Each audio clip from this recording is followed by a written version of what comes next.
Ram care of Anandi എന്ന നോവലിൻ്റെ 37-ാം ഭാഗം. അതിനുള്ളിൽ ഇവിടെ വന്നോളണം, അല്ലെങ്കിൽ ഞാനൊരു വരവ് വരും. അത് പറഞ്ഞിട്ട് അയാൾ കോൾ കട്ടാക്കി. ആനന്ദി ഫോൺ ചെവിക്കരികിൽ പിടിച്ചുകൊണ്ട് ഗ്ലാസിൻ്റെ അടിത്തട്ടിൽ അവശേഷിച്ച വെള്ളത്തിലേക്ക് നോക്കിയിരുന്നു. പെട്ടെന്ന് അവളുടെ ഫോൺ വീണ്ടും ശബ്ദിച്ചു. സത്യത്തിൽ റാമും വെട്രിയും രേഷ്മയും ആനന്ദി വിളിച്ച മുൻപത്തെ കോൾ കട്ടായ വിവരം അപ്പോൾ മാത്രമാണ് അറിയുന്നത്. ചെവിക്കരികിൽ ഫോൺ പെട്ടെന്ന് ശബ്ദിച്ചപ്പോൾ ഒന്ന് ഞെട്ടിയതുപോലെ ആനന്ദി ഫോൺ ചെവിക്കരികിൽ നിന്നും മാറ്റിപ്പിടിച്ചു. വീണ്ടും SI ഫാറൂഖാണ് വിളിക്കുന്നത്. അവൾ കോൾ അറ്റൻഡ് ചെയ്ത് കാതിലേക്ക് തിരികെ വെച്ചു. പിന്നെ ആനന്ദി മാഡം, ഞാൻ പ്രധാനപ്പെട്ട ഒരു കാര്യം പറയാൻ വിട്ടുപോയി. ഒരു ഓഫറിനെ കുറിച്ചാണ്. ഞാൻ നേരത്തെ പറഞ്ഞ പ്രൂഫുകളൊക്കെ മാഡത്തിൻ്റെ കയ്യിലുണ്ടെങ്കിൽ നേരെ പോലീസ് സ്റ്റേഷനിലേക്ക് പോന്നോ. ഇനി അഥവാ അതൊന്നും കയ്യിലില്ലെങ്കിൽ തന്നെ മാഡം ടെൻഷനൊന്നും അടിക്കണ്ട കേട്ടോ. ഞാൻ വേറെ ഒരു സ്ഥലം പറഞ്ഞുതരാം, അവിടേക്ക് വന്നാൽ മതി. നമുക്ക് സംസാരിച്ച് കാര്യങ്ങൾ സെറ്റാക്കാം. പിന്നെ ഇതൊക്കെ എല്ലാവർക്കും കിട്ടുന്ന ഓഫറല്ല കേട്ടല്ലോ. മാഡം ഒരു കോളേജിലെ റിസപ്ഷനിസ്റ്റൊക്കെ ആകുമ്പോൾ ചെറിയ ചെറിയ വിട്ടുവീഴ്ചകൾ ഞങ്ങളും കാണിക്കണമല്ലോ. അപ്പോൾ ശരി, കൃത്യം 1 മണിക്കൂർ. പ്രതീക്ഷ നിറഞ്ഞ ചിരിയോടെ ഫാറൂഖ് കോൾ കട്ട് ചെയ്തു. ലിറ്റിൽ ഇറ്റലിയുടെ മുൻവശത്തെ പാർക്കിംഗ് ഷെഡിൽ നിന്നുകൊണ്ട് ആനന്ദി റോഡിലേക്ക് നോക്കി. മഴ അപ്പോഴും തകർത്ത് പെയ്യുന്നുണ്ടായിരുന്നു. ഇടയ്ക്ക് മിന്നലടിക്കുകയും ചെയ്തു. അവൾ ഫോണിൽ സംസാരിച്ച ശേഷം എന്തോ തീരുമാനിച്ചുറപ്പിച്ചതുപോലെ ഹോട്ടലിൽ നിന്ന് വെളിയിലേക്ക് ഇറങ്ങുമ്പോൾ റാമും വെട്രിയും രേഷ്മയും പിന്നാലെ നടന്ന് എത്ര ചോദിച്ചിട്ടും അവൾ കാര്യം എന്താണെന്ന് പറഞ്ഞില്ല. പക്ഷേ ഗിണ്ടി പോലീസ് സ്റ്റേഷനിൽ നിന്നുമാണ് ആനന്ദിക്ക് കോൾ വന്നതെന്ന് അവളുടെ സംസാരത്തിൽ നിന്നും അവൾക്ക് പിടികിട്ടിയിരുന്നു. പാർക്കിംഗ് ഷെഡിൽ അവർ 3 പേരും ആനന്ദിയെയും ഉറ്റുനോക്കിക്കൊണ്ട് നിന്നു. അല്പനേരത്തെ നിശബ്ദതയ്ക്കൊടുവിൽ നിരാശ നിറഞ്ഞ മുഖത്തോടെ ആനന്ദി അവരിലേക്ക് തിരിഞ്ഞു. 1.5 വർഷങ്ങൾക്ക് മുൻപ് തിരുപ്പൂരിൽ നിന്നും ചെന്നൈയിലേക്ക് പോരുമ്പോൾ എന്നെങ്കിലും ഇങ്ങനെയൊരു സന്ദർഭം ഉണ്ടാകുമെന്ന് ഞാൻ മുൻകൂട്ടി കണ്ടിരുന്നു. ഈ നാട്ടിലെത്തിയാൽ ആരുമായും കൂടുതൽ അടുപ്പം വയ്ക്കരുതെന്ന് തീരുമാനിച്ചിരുന്നതും അതുകൊണ്ട് മാത്രമാണ്. പക്ഷേ ആ തീരുമാനങ്ങൾക്ക് വിപരീതമായി ആദ്യം പാട്ടിയും പിന്നീട് നിങ്ങൾ 3 പേരും എൻ്റെ ജീവിതത്തിലേക്ക് കടന്നെത്തി. പലവട്ടം ഞാൻ ആലോചിച്ചിട്ടുണ്ട്, നമുക്കിടയിൽ ഒരു അകൽച്ച വരുത്തുവാൻ വേണ്ടി പാട്ടിയുടെ വീട്ടിൽ നിന്നും മറ്റൊരിടത്തേക്ക് താമസം മാറ്റിയാൽ എന്ന്. പക്ഷേ ഞാൻ അങ്ങനെ ചിന്തിക്കുന്ന ഓരോ നിമിഷങ്ങളിലും നിങ്ങൾ എൻ്റെ ജീവിതവുമായി കൂടുതൽ അടുത്തുകൊണ്ടിരുന്നു. പിന്നീട് പെട്ടെന്നൊരു ദിവസം എന്തെങ്കിലും കാരണത്താൽ നിങ്ങളോടൊക്കെ യാത്ര പോലും പറയാതെ ഒളിച്ചോടി പോകേണ്ടി വരുമോ എന്നൊരു ഭയം എനിക്കുണ്ടായി. അതുകൊണ്ട് തന്നെ പലതവണ നിങ്ങളോടൊക്കെ ഞാൻ എൻ്റെ കഥ പറയാൻ തുടങ്ങിയതുമാണ്. പക്ഷേ നിങ്ങളിൽ ഒരാൾക്കെങ്കിലും അത് ഉൾക്കൊള്ളാൻ സാധിച്ചില്ലെങ്കിൽ എൻ്റെ ലക്ഷ്യത്തിന് എന്തെങ്കിലും കോട്ടം സംഭവിക്കുമോ എന്ന ഭയം എൻ്റെ വായ മൂടിക്കെട്ടി. ഒടുവിൽ മറ്റൊരു തീരുമാനത്തിൽ ഞാൻ എത്തിച്ചേർന്നു. അങ്ങനെയൊരു സന്ദർഭം ഉണ്ടായി. പെട്ടെന്ന് ചെന്നൈ വിടേണ്ടി വന്നാൽ ഞാൻ ആരായിരുന്നു, എന്തായിരുന്നു എന്നൊരു ചോദ്യചിഹ്നം നിങ്ങളുടെ ജീവിതത്തിൽ അവശേഷിക്കുവാൻ പാടില്ല. അതുകൊണ്ട് അല്പം മുൻപ് ഞാൻ പറഞ്ഞ എൻ്റെ പൂർവ്വകാല കഥകൾ ഉൾപ്പെടെ ഇനി ഞാൻ പറയുവാൻ ആഗ്രഹിച്ച ബാക്കി കാര്യങ്ങൾ അത്രയും ഒരു ഡയറിയിൽ എഴുതി കുറച്ച് ദിവസങ്ങൾക്ക് മുൻപ് തന്നെ പാർട്ടിയുടെ പത്മിനി കാറിനുള്ളിലായി സൂക്ഷിച്ചു വച്ചിട്ടുണ്ട്. ആ വീട്ടിൽ അതിലും സുരക്ഷിതമായ ഒരിടമില്ലെന്ന് എനിക്ക് തോന്നി. അല്പം മുൻപ് പാട്ടിയെ വിളിച്ചപ്പോൾ അവരോട് അതിരിക്കുന്ന സ്ഥലവും ഞാൻ പറഞ്ഞു കൊടുത്തിട്ടുണ്ട്. ഇപ്പോൾ നിങ്ങളെപ്പോലെ തന്നെ പാട്ടിയും എൻ്റെ കഥകൾ അറിഞ്ഞു തുടങ്ങിയിട്ടുണ്ടാവണം.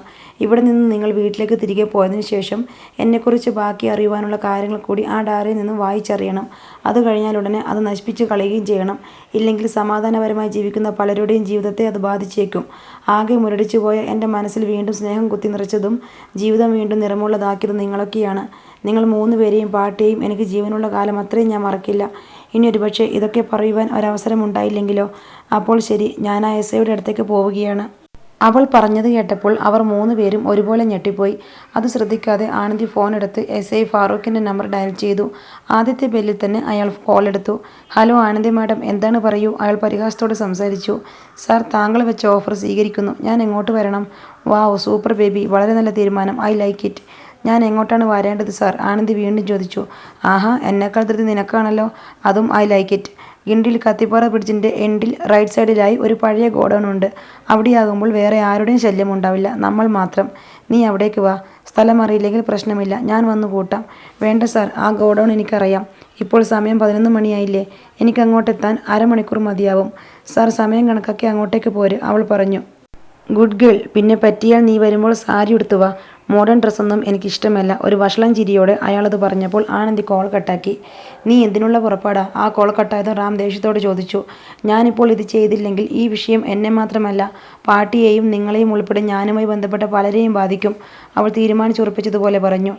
ആനന്ദി, സുധാക്കെ വിളിച്ചാൽ അവരുടെ സഹായത്തോടെ നിനക്ക് ഇവിടെ നിന്ന് അനായാസം രക്ഷപ്പെട്ടു പോയിക്കൂടെ? രേഷ്മ ഉപായം പറഞ്ഞു കൊടുക്കും പോലെ അവളുടെ കൈത്തണ്ടലിൽ പിടിച്ചുകൊണ്ട് ചോദിച്ചു. അതിന് സാധിക്കും, പക്ഷെ ഞാൻ പറഞ്ഞില്ലേ രേഷ്മേ, ഇപ്പോഴത്തെ സ്ഥിതിയിൽ പോലീസുകാരുടെ മുന്നിൽ നിന്നും എനിക്കങ്ങനെ പെട്ടെന്ന് അപ്രത്യക്ഷമാകാൻ സാധിക്കില്ല. അതുമല്ല, ഇപ്പോൾ നടക്കുന്ന സംഭവങ്ങൾ ഉൾപ്പെടെ ഇനിയുള്ള എൻ്റെ കാര്യങ്ങളൊന്നും സുധാക്കെയോ അവരുമായി ബന്ധപ്പെട്ട ആളുകളോ ഒട്ടും അറിയുവാനും പാടില്ല. അറിഞ്ഞാൽ എൻ്റെ ഇത്രയും കാലത്തെ കഷ്ടപ്പാടുകൾ വെറുതെയാവും. ആനന്ദി പറഞ്ഞത് കേട്ടപ്പോൾ അവർ 3 പേരും ഒരുപോലെ അത്ഭുതപ്പെട്ടു. അവരൊന്നും അറിയാതെ നീ എന്താ ഈ ചെയ്യാൻ പോകുന്നത്? വെട്രി ആകാംക്ഷയോട് ചോദിച്ചു. നിങ്ങളെ ഡയറി വായിക്കുമ്പോഴേക്കും എല്ലാത്തിൻ്റെയും ഉത്തരം ലഭിക്കും വെട്രി. എന്നോട് കൂടുതലൊന്നും ചോദിക്കരുത്. അവൾ അവനെ നോക്കി പറഞ്ഞു. ആനന്ദി, നീ എന്തായാലും ഒരു പ്ലാനുമില്ലാതെ ആ പോലീസുകാരൻ്റെ ഇഷ്ടത്തിൽ നിന്നുകൊടുക്കാനല്ല അവിടേക്ക് പോകുന്നതെന്നറിയാം. പക്ഷേ ആ പോലീസ് സ്റ്റേഷനെപ്പറ്റി നിനക്ക് അറിയാത്തത് കൊണ്ടാണ്. മല്ലിയെയും ഇതേ സ്റ്റേഷനിലെ പോലീസുകാരെ പിടിച്ചുകൊണ്ട് പോയതും ഉപദ്രവിച്ചതുമെല്ലാം. അവളിപ്പോഴില്ല, റാം പറഞ്ഞു. ഇറ്റ്സ് ഓക്കെ റാം, ഇപ്പോൾ തന്നെ ഞാൻ വൈകി. നിങ്ങൾ പാർട്ടിയുടെ അടുത്തേക്ക് പോകുന്നതാണ് നല്ലത്. റാമിൻ്റെ ഷർട്ടിൻ്റെ പോക്കറ്റിൽ കിടന്നിരുന്ന ലൂണിയുടെ താക്കോൽ ആനന്ദി കരസ്ഥമാക്കി.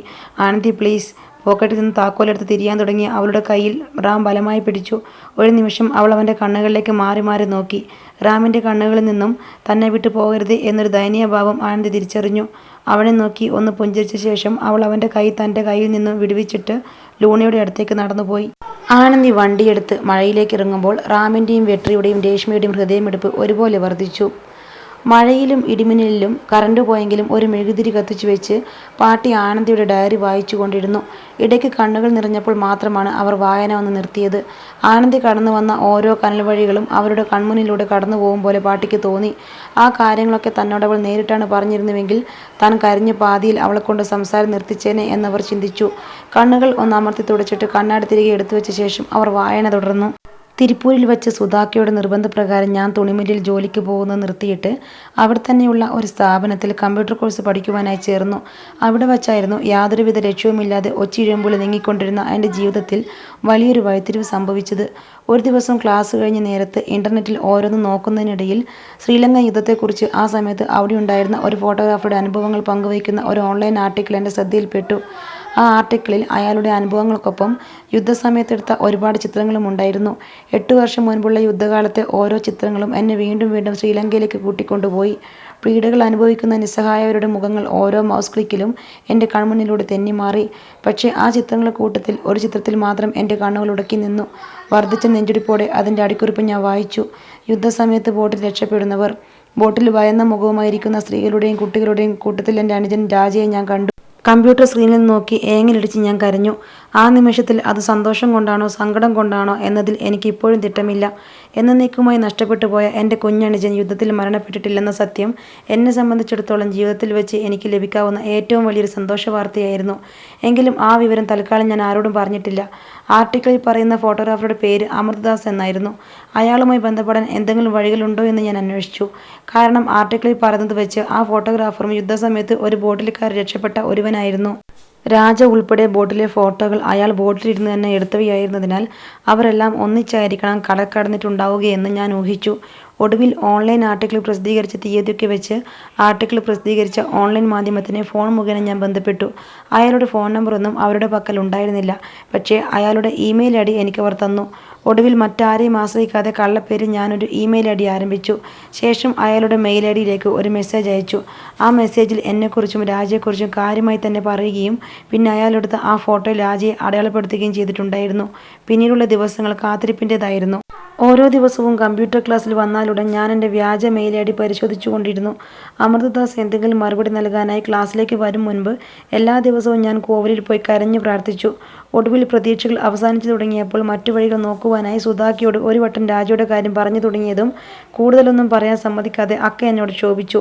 ഞാൻ ഇപ്പോഴും തിരിച്ചു വരാത്ത അനുജനു വേണ്ടി ജീവിതം നശിപ്പിക്കുകയാണെന്ന് പറഞ്ഞുകൊണ്ട് അവർ ദേഷ്യപ്പെട്ടു. അതോടെ ആ ഒരു പ്രതീക്ഷയും അവസാനിച്ചു. എങ്കിൽ ഒരിക്കൽ ഞാൻ ആർട്ടിക്കിളിൽ കണ്ട ഫോട്ടോയിൽ രാജയെപ്പോലെ ഒരു കുട്ടിയുണ്ടെന്ന് അക്കയോട് പറഞ്ഞു. യുദ്ധസമയത്ത് ഇന്ത്യയിലേക്ക് ബോട്ടിൽ രക്ഷപ്പെട്ടു വന്നവരുടെ മുഴുവൻ വിവരവും തൻ്റെ കയ്യിലുണ്ടെന്നും അത് രാജയല്ല, എല്ലാം എൻ്റെ തോന്നൽ മാത്രമാണെന്നും പറഞ്ഞ് അവർ എന്നെ സമാധാനിപ്പിച്ചു. വീണ്ടും ദിവസങ്ങൾ കടന്നുപോയി. എങ്കിലും എല്ലാ ദിവസവും ഇമെയിൽ ഐ ഡി ഞാൻ പരിശോധിച്ചു കൊണ്ടിരുന്നു. അങ്ങനെ കൃത്യം 24 ദിവസങ്ങൾ കഴിഞ്ഞപ്പോൾ അമൃതദാസിൽ നിന്നും എനിക്കൊരു മറുപടി വന്നു.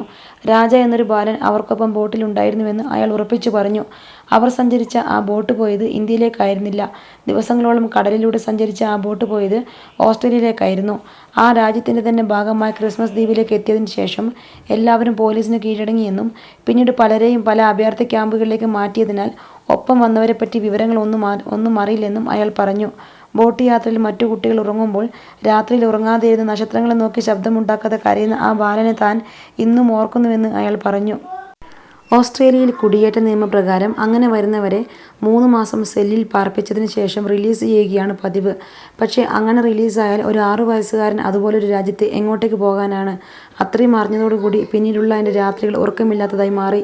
പോകെ പോകെ ഓരോന്നും ആലോചിച്ച് മനസ്സ് ദുർബലമാക്കാതെ രാജയെ കണ്ടെത്താനായി എന്തെങ്കിലും വഴികളുണ്ടോ എന്ന് ഞാൻ ചിന്തിച്ചു. പക്ഷേ ഓസ്ട്രേലിയയിൽ അവനെ തേടി പോകുവാൻ ആരാണുള്ളത്?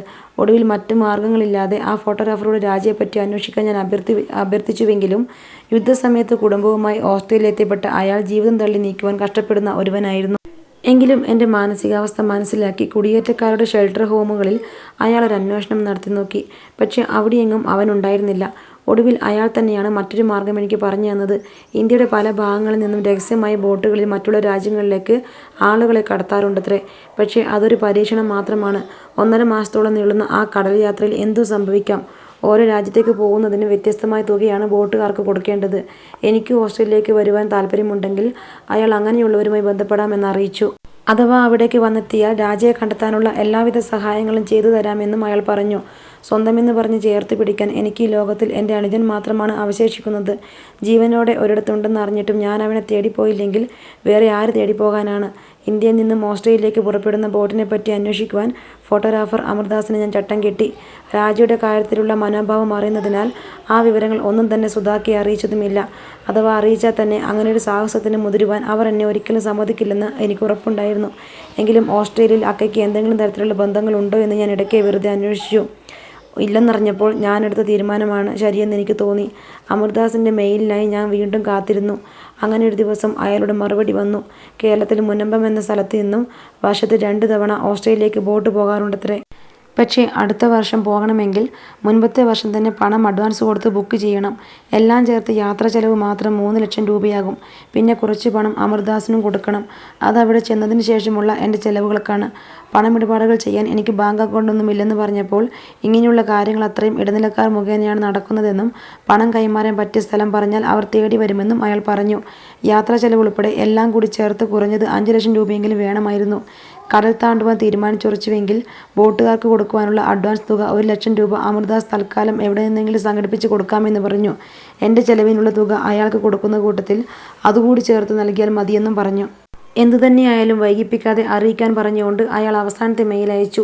ആ സമയത്ത് എനിക്ക് യാതൊരുവിധ പരിചയമില്ലാതിരുന്നിട്ടും അമർദാസിനെ പൂർണ്ണമായും വിശ്വസിക്കുവാൻ തന്നെ ഞാൻ തീരുമാനിച്ചു. പിന്നീടുള്ള എൻ്റെ ചിന്തകൾ മുഴുവൻ ചുരുങ്ങിയ കാലം കൊണ്ട് അത്രയും പണം എങ്ങനെ ഉണ്ടാക്കുമെന്നതിലായിരുന്നു. തിരുപ്പൂരിലെ തുണിമില്ലുകളിൽ രാപ്പകൽ ജോലി ചെയ്താലും ആ പണം ഉണ്ടാക്കാൻ കുറഞ്ഞത് 10 വർഷമെങ്കിലും എടുക്കും. അങ്ങനെയാണ് ചെന്നൈയെക്കുറിച്ച് ഞാൻ ചിന്തിക്കുന്നത് തന്നെ. ജോലി ചെയ്യാൻ മനസ്സുണ്ടെങ്കിൽ പണമുണ്ടാക്കാൻ പറ്റിയ ഇടം ചെന്നൈ തന്നെയാണെന്ന് പലപ്പോഴായി പലരിൽ നിന്നും ഞാൻ കേട്ടറിഞ്ഞിരുന്നു. സുധാക്കയോട് ചെന്നൈയെപ്പറ്റി പറഞ്ഞപ്പോൾ ആദ്യം അക്ക അതിനെ എതിർത്തു. തിരുപ്പൂരിലെ ചുറ്റുപാടിൽ നിന്നും എനിക്കൊരു മാറ്റം വേണമെന്ന് പറഞ്ഞപ്പോൾ ചെന്നൈയിൽ വെച്ച് പോലീസ് പിടിച്ചാൽ ഉണ്ടാകുന്ന ഭവിഷ്യത്തുകളെപ്പറ്റി അക്ക എന്നോട് പറഞ്ഞു തന്നു. അങ്ങനെ വീണ്ടും എനിക്ക് കടുത്ത നിരാശയായി. കൃത്യമായി ഊണും ഉറക്കവുമില്ലാതെ ഞാൻ അലസമായി ജീവിച്ചു തുടങ്ങി. വീണ്ടും ഞാൻ ആ പഴയ മാനസികാവസ്ഥയിലേക്ക് പോകുകയാണെന്ന് തിരിച്ചറിഞ്ഞ സുധാക്ക ഒരു ദിവസം ഒരു സർട്ടിഫിക്കറ്റ് എൻ്റെ കയ്യിലേക്ക് കൊണ്ടുവന്ന് തന്നു. അക്കയുടെ കൂട്ടത്തിലുള്ള ഒരാളുടെ മകളുടെ സർട്ടിഫിക്കറ്റായിരുന്നു അത്. പക്ഷേ അതിലെ ഫോട്ടോ എൻ്റേതായിരുന്നു. സർട്ടിഫിക്കറ്റിൻ്റെ ഉടമയായ ആനന്ദി എന്ന പെൺകുട്ടി കുറച്ച് നാളുകൾക്ക് മുൻപ് ഒരു ബസ് അപകടത്തിൽ മരിച്ചുപോയെന്നും അവളുടെ ഐഡൻറ്റിറ്റിയിൽ ചെന്നൈയിലേക്ക് പോയിക്കൊള്ളുവാനും അക്ക പറഞ്ഞു. ചെന്നൈയിൽ താമസത്തിനും ജോലി ലഭിക്കാനുമൊക്കെ ആ സർട്ടിഫിക്കറ്റ് മാത്രം മതിയായിരുന്നു. പിന്നെ അത്യാവശ്യ സന്ദർഭങ്ങളിൽ പുറത്തു വെച്ച് ഏതെങ്കിലും രീതിയിലുള്ള ചെറിയ പരിശോധനകളോ മറ്റോ ഉണ്ടായാൽ കാണിക്കുവാൻ വേണ്ടി മാത്രം ആനന്ദി എന്ന പേരിൽ ഒരു വ്യാജ ആധാർ കാർഡും അവർ എനിക്ക് നൽകി. സിം എടുക്കാനും അതുപോലുള്ള മറ്റു കാര്യങ്ങൾക്കും ആ ആധാർ കാർഡ് ഉപയോഗിക്കരുതെന്ന് കർശന നിർദ്ദേശവും ഉണ്ടായിരുന്നു. അന്നു മുതലാണ് ഞാൻ ആനന്ദിയായി മാറിയത്. ചെന്നൈയിൽ എത്തിക്കഴിഞ്ഞാൽ പൊതുവായി ഉപയോഗിക്കാൻ ഒരു സിം കാർഡും സുധാക്കയുമായി ബന്ധപ്പെടാനായി മറ്റൊരു രഹസ്യ സിം കാർഡും യാത്ര തിരിക്കും മുൻപേ എനിക്കവർ നൽകി. GPS സംവിധാനങ്ങളില്ലാത്ത പഴയതരം മൊബൈൽ ഫോൺ മാത്രമേ ഉപയോഗിക്കാവൂ എന്നും എനിക്ക് നിർദ്ദേശമുണ്ടായിരുന്നു. അതെല്ലാം ഞാൻ കൃത്യമായി പാലിച്ചു. പക്ഷേ അവർ നൽകിയ ആ രഹസ്യ നമ്പർ മുഖേന ഞാൻ സുധാക്കയുമായി മാത്രമല്ല അമർദാസുമായും അടിക്കടി ബന്ധപ്പെട്ടുകൊണ്ടിരുന്നു. ചെന്നൈയിൽ വന്നെത്തിയ ഞാൻ ആദ്യത്തെ ആഴ്ചയിൽ തന്നെ കോളേജിലെ ജോലി നേടിയെടുത്തു. അതോടൊപ്പം ആരോഗ്യകരമായ ചുറ്റുപാടിൽ എന്തൊക്കെ മാർഗങ്ങളിലൂടെ ചെന്നൈയിൽ പണം സമ്പാദിക്കാൻ സാധിക്കുമെന്ന് ഞാൻ മനസ്സിലാക്കി. എങ്കിലും 6 മാസത്തോളം എടുത്തു പല ജോലികളും വ്യക്തമായി മനസ്സിലാക്കുവാനും ചെയ്യുന്ന ഓരോ ജോലികളുമായി ബന്ധപ്പെട്ട ആളുകളുടെ പരിചയമുണ്ടാക്കിയെടുക്കുവാനുമെല്ലാം. അതിനിടയിൽ മരിച്ചുപോയ ഒരാളുടെ പേരിലുള്ള ഒരു പഴയ ലൂണ സ്കൂട്ടറും ഞാൻ സ്വന്തമാക്കി. ആ വണ്ടി തന്നെ വാങ്ങുവാനുള്ള കാരണം പോലീസുകാർ ചെക്കിംഗ് സമയത്ത് അതുപോലുള്ള വണ്ടികളെ ഒഴിവാക്കി വിടുന്നത് കണ്ടിട്ടാണ്. അങ്ങനെ ദിവസേന വിശ്രമമില്ലാതെ അധ്വാനിക്കുവാൻ ആരംഭിച്ചതോടെ കയ്യിൽ പണം വന്നു ചേരുവാനും ആരംഭിച്ചു. ആ ആത്മധൈര്യത്തിൽ അടുത്ത വർഷം പുറപ്പെടുന്ന ബോട്ടിന് അഡ്വാൻസ് കൊടുത്തോളം ഞാൻ അമർദാസിനെ വിളിച്ചു പറഞ്ഞു. എനിക്ക് മുന്നിൽ കൃത്യം 1 വർഷം ഉണ്ടായിരുന്നു. അതിനുള്ളിൽ എന്നെപ്പോലൊരു പെൺകുട്ടി 5 ലക്ഷം രൂപയുണ്ടാക്കുക എന്നത് വളരെയധികം ശ്രമകരമായിരുന്നുവെങ്കിലും രാജയുടെ മുഖം അതിനൊക്കെ തരണം ചെയ്യാൻ എന്നെ സഹായിച്ചു. പോകെ പോകെ ഞാൻ പറയുന്ന സമയത്തൊക്കെ അമൃതദാസിന് ചെന്നൈയിലൊരു സുഹൃത്ത് എൻ്റെ കയ്യിൽ നിന്നും പണം വാങ്ങുവാൻ രഹസ്യമായി വന്നുപോയി. ചില സമയങ്ങളിൽ ആ സുഹൃത്തിന് നേരിട്ട് വരാൻ കഴിയാത്ത സാഹചര്യമുണ്ടായാൽ അമൃതദാസ് പറഞ്ഞ പ്രകാരം കോളേജിനരികിലെ ഒരു കടയിൽ ഞാൻ പണമേൽപ്പിച്ചു. എല്ലാ കാര്യങ്ങളും ഓസ്ട്രേലിയയിൽ നിന്നുകൊണ്ട് തന്നെ അയാൾ ഡീൽ ചെയ്തു. അങ്ങനെ ബോട്ടിന് കൊടുത്തതുൾപ്പെടെ മൊത്തം 4 ലക്ഷം രൂപ ഞാൻ അയാൾക്ക് കൈമാറി. അടുത്ത മാസം 14-നാണ് കേരളത്തിൽ നിന്നും ബോട്ട് പുറപ്പെടുന്നത്. എനിക്ക് മുന്നിൽ ഇനി കൃത്യം 1 മാസം കൂടിയുണ്ട്. അതിനുള്ളിൽ ബാക്കി 1 ലക്ഷം കൂടി സമ്പാദിച്ചാൽ എനിക്ക് ധൈര്യമായിട്ട് ഇന്ത്യ വിടാം.